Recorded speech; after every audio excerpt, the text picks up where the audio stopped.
Hello everyone, I'm Abdurrahman Muhammad. Today we will talk about effective communication. First, definition. Effective communication is process of exchanging ideas, through knowledge and information, such that the purpose or intention is provided in the best possible manner. In simple words, it's nothing but the presentation of views by the sender in a way best understood by the receiver. We can say that it generally involves sender and receiver. Sender is a person who initiates and the process of communications by sending a message. Receiver is the one to whom the message is to be delivered. Content of effective communication. First, we have characteristics and skills and significance and barriers. Characteristics of effective communication. Just delivering a message is not enough. It must meet the purpose of the sender. Keeping this in mind, let us discuss the elements which make communication effective.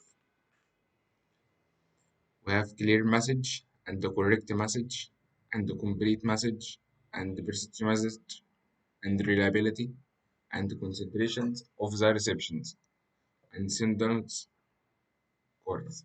First, we will talk about clear message. Clear message is the message which the sender wants to convey must be simple, easy to understand, and systematically framed to retain its meaningfulness. Second, we will talk about correct message. The information communicated must not be vague or false in any sense. It must be free from errors and grammatical mistakes. Third, we will talk about complete message. Communication is the base of decision making. Is if the information is incomplete, it may lead to wrong decision. We will talk about precise message. This message sent must be short and concise to facilitate straightforward interpretation and take the desired steps. And we will talk about reliability. The sender must be sure from his end that whatever he is conveying is right by his knowledge. Even the receiver must have trust on the sender and they can rely on the message sent. Consideration of the reception. The medium of communication and the other physical setting must be planned, keeping in mind the attitude, language, knowledge, education level, and position of the receiver. Sender's courtesy, the message so drafted must reflect the sender's courtesy, humbleness, and respect towards the receiver. Effective communication skills. Conveying message effectively is any art as well as a skill developed after continuous practice and experience. The predetermined set of skills required as an influential communication process are as follows.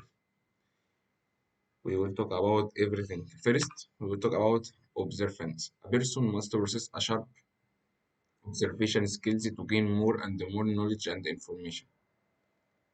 Clarity and brevity. The message must be drafted in simple words and it should be clear and precise to create the desired impact over the receiver. Third, we will talk about listening and understanding. The most crucial skill in a person is he must be a good, alert, and patient listener. He must be able to understand and interpret the message well. Emotional intelligence. A person must be emotional aware and the ability to influence our other from self-efficacy. Also, he or she must have a faith in himself and his capabilities to achieve the objective of communication. Self-confidence.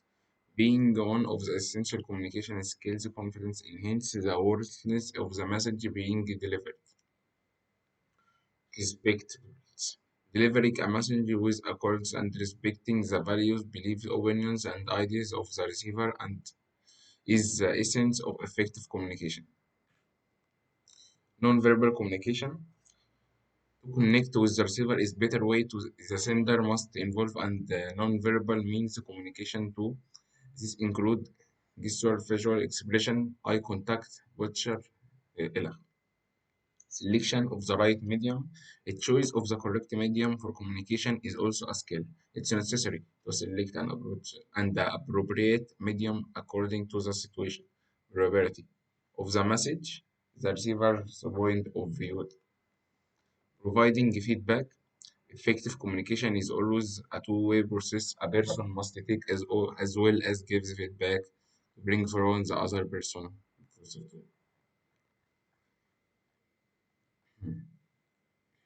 We will talk about barriers to effective communication. There are certain obstacles which sometimes hinder the process of communication, making it less useful for the sender as well as the receiver. These barriers are categorized under the three groups. Let's understand these details now. This is graphic. Barriers involving words. Words play an essential role in the process of communication. Any distribute or distraction in the way in the way a message is presented may lead to miscommunication. Follow are the different type of communication. Barriers involving people background. People belong to different background, culture, education, living, gender. These attributes majority affect the efficiency of the communication process. It involves the following.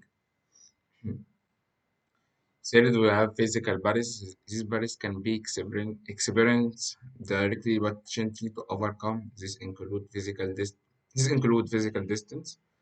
When people communicate over long distance, they miss out the non-verbal aspect of communication, since the gesture and the expression of the receiver cannot be interpreted.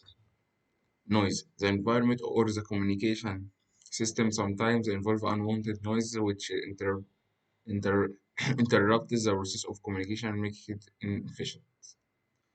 Physiology barriers. One of the most common barriers of effective communication is the physical disability of the people involved. Some of these are hearing impairment, poor eyes.